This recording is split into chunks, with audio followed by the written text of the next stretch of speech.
Katie from Badges for All, and today we're going to talk about Furoshiki wrapping. So here are a few examples, and I will show you how to do a couple different styles with different size packages.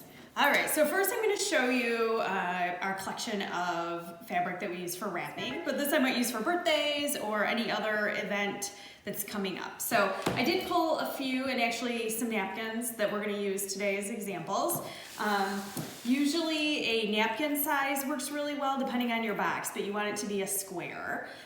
We use bandanas, really colorful bandanas make nice wrapping. So I think I'll show you a couple different ways. Here's a variety of boxes and also a cylinder shape that makes a fun wrap. So we'll start with this. This is actually a mug came in here, or a Christmas ornament. We'll use, this is actually a Christmas napkin. And this one is probably the simplest wrap.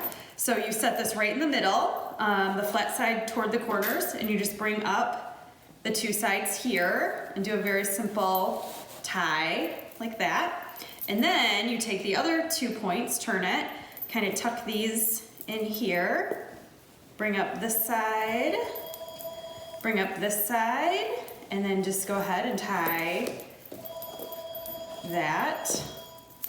Yes.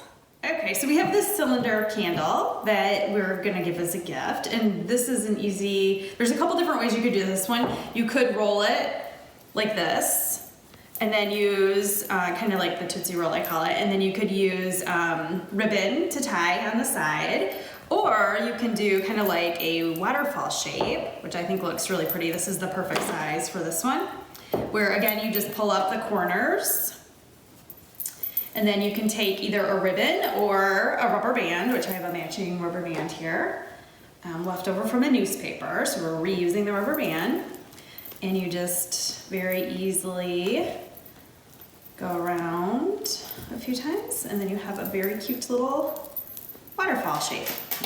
So this is the wrapping style that I use the most, actually. So this would work for anything this shape or even squared, but imagine like a book. This works great for a book too.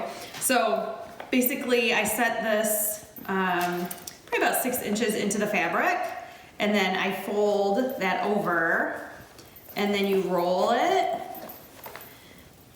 and then you get like a little, I don't know, like an envelope triangle shape. And then you fold in and bring up your flaps, and then just tie this in a cute little knot right on top. And it's kind of like an envelope shaped package with a bow.